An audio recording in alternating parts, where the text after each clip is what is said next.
बिस्मिल्लाहिर्रहमानिर्रहीम। अस्सलाम वालेकुम। आप देख रहे हैं एनबी इंफोटेनमेंट और मैं हूं आपका होस्ट नदीम हैदर।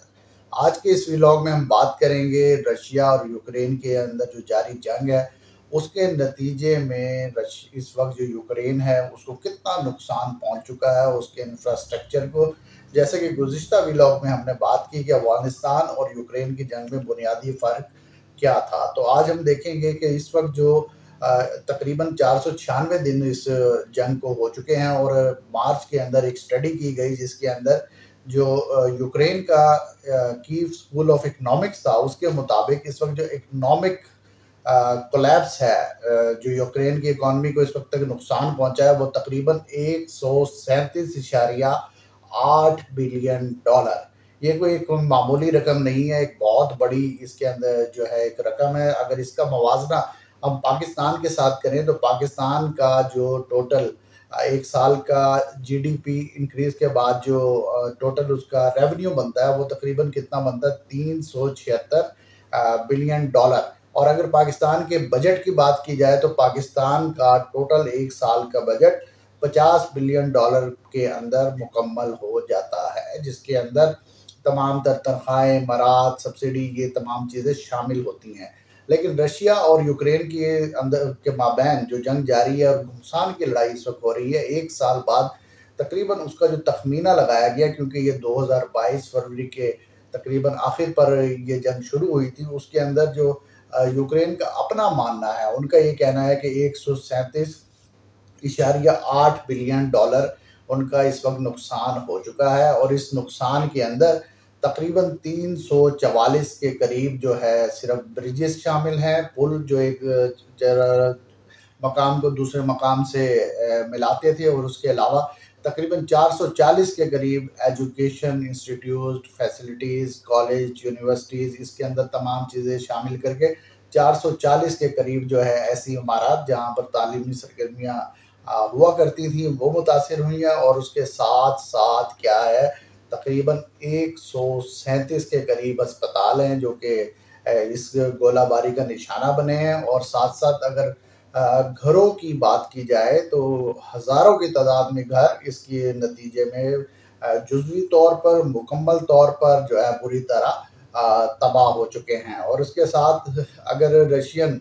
इंडस्ट्री की बात की जाए तो वहाँ पर जो स्टील प्रोडक्शन होती थी वो तकरीबन 70% जो है उसके अंदर कमी आई है। और उसके बाद जो एग्रीकल्चर उनकी प्रोडक्शन वहाँ से वीट या फिर जो दीगर अजनास वहाँ से पैदा होते थे, और यूक्रेन उसका बहुत बड़ा एक एक्सपोर्टर था, उसके अंदर तकरीबन 26% कमी आई है। और जहाँ पर अगर बात किया जाए सनफ्लावर सीड यानी सूरजमुखी के बीज, उससे ऑयल पैदा होता है, तो वो तकरीबन 40% उससे मुतासर हुआ है। और ये जो यूक्रेन था वो तकरीबन पूरी दुनिया को 400 मिलियन के लगभग अफराद को नाश्ते के लिए क्या है कि सनफ्लावर ऑयल और जो है उससे दीगर अजना जो प्रोडक्ट्स पैदा होती थी वो मुहैया करता था। और इस वक्त जो वर्ल्ड फूड प्रोग्राम है उसका ये कहना है कि तकरीबन 3 मिलियन यूक्रेनी अफराद को जो है उन्हें खुराक मुहैया करनी पड़ रही है। और तकरीबन जो है ये कितनी उनकी तादाद बनती है, 35% उनकी पॉपुलेशन बनती है। और एक दफ़ा मैं फिर आपको बताता चलूँ कि ये जो मैं आपको फिगर्स आपके सामने रख रहा हूँ, ये मार्च के अंदर जो सामने आए वो आप उसको मद्देनज़र रखिएगा, क्योंकि इस वक्त जो है जुलाई चल रहा है और मार्च को भी काफ़ी अरसा गुजर चुका है, तो लिहाजा आज के क्या फिगर हैं इसके ऊपर अभी जो है मुख्तलिफ स्टडीज़ जारी हैं। और इसके साथ जो यूक्रेन है उसके अंदर तकरीबन 47% कंपनीज जो प्राइवेट कंपनीज थी वो मुकम्मल तौर पर जो है शट डाउन हो चुकी हैं। और इससे पहले भी 8 साल पहले जब रशिया ने क्रीमिया का इलाका था वहाँ पर जब इन्वेड किया था, तो इससे भी बहुत ज़्यादा वो इलाके मुतासर हुए थे और उनकी जो फ़्लाइट्स वगैरह थी वो ज़्यादातर पोलैंड और दीगर इलाकों से जाकर जाती थी। और ख़ास तौर पर इस वक्त जो सबसे बड़ा पूरी दुनिया के अंदर एक मसला बन रहा है इस जंग के नतीजे में, कौन गलत है कौन सही है, इसका फैसला तो खैर वक्त ही बताएगा। और जंग जंग होती है, चाहे वो अफगानिस्तान के अंदर हो, सीरिया के अंदर हो, ईरान इराक वॉर हो, यमन के अंदर हो, या फिर कश्मीर के अंदर जो सूरत हाल है, अब इसी तरह जो यूक्रेन के अंदर वर्ल्ड वार सेकंड के बाद सबसे बड़ी तादाद में लोग अपना मुल्क छोड़ने के अंदर मजबूर हुए हैं और उसमें तकरीबन जो है 8 मिलियन बताया जा रहा है कि इसके अंदर तकरीबन रेफ्यूजीज हैं जो कि यूक्रेन से निकलकर दीगर यूरोपियन ममालिक की तरफ गए हैं और तकरीबन 10 मिलियन के करीब जो अफराद हैं वो अपने ही मुल्क में एक जगह से दूसरी जगह मुंतकिल होने पर मजबूर हुए हैं और ये इतनी बड़ी तादाद जो है किसी एक मुल्क से निकल कर दूसरे मुल्क में जाना कोई ये मामूली तादाद नहीं है। इसकी वजह से जो है ना सिर्फ यूक्रेन मुतासिर हो रहा है बल्कि उसके गिर्द जो जितने भी यूरोपियन कंट्रीज हैं उनके ऊपर भी बहुत ज़्यादा इसका असर पड़ रहा है और ख़ास तौर पे जो वर्ल्ड बैंक है उसने एक रिपोर्ट जारी की। उसका कहना यह है कि इस वक्त जो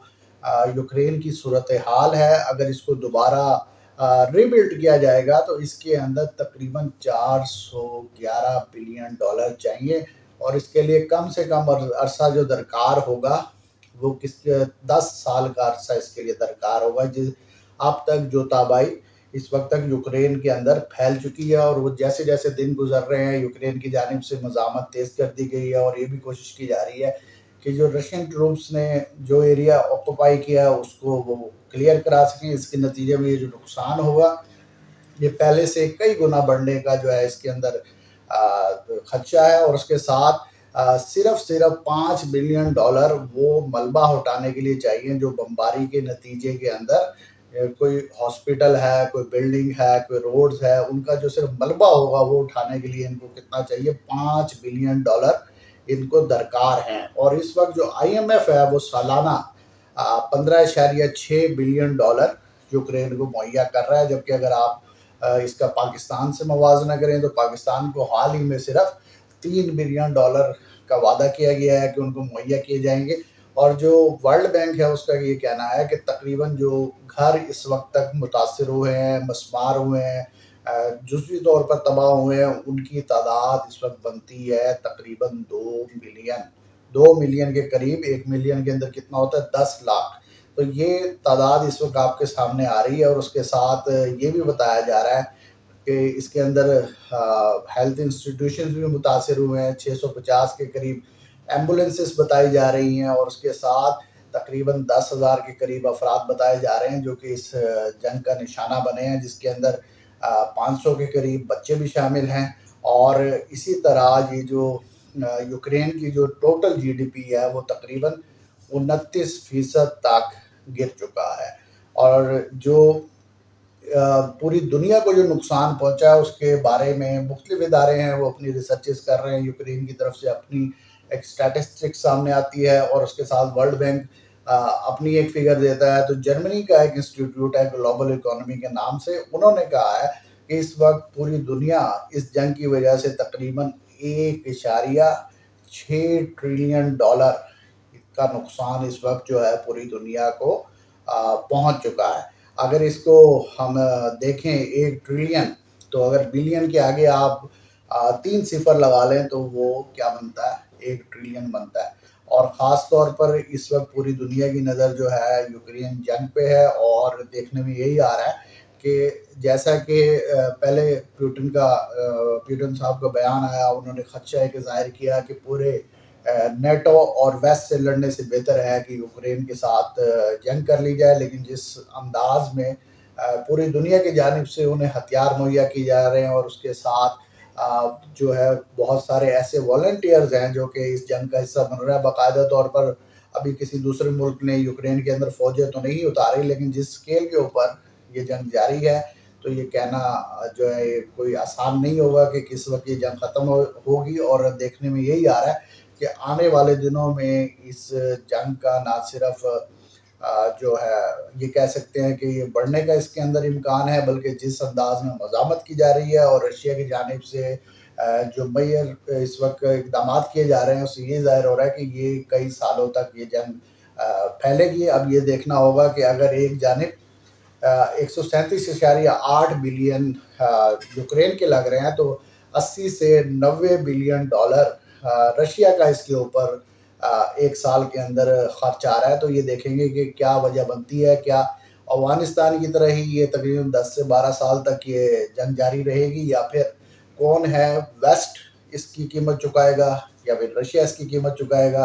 ये वक्त बताएगा। और आने वाले व्लॉग में मैं आपको बताऊंगा कि कितनी बड़ी तादाद में सिर्फ वेपन्स और जदीद असला यूक्रेन को फराम किया जा रहा है, जिसकी मदद से वो इस वक्त तक रशियन फोर्सेस का सामना कर रहा है। इसके साथ ही मुझे इजाज़त दीजिए और अपना ख्याल रखिएगा। अल्लाह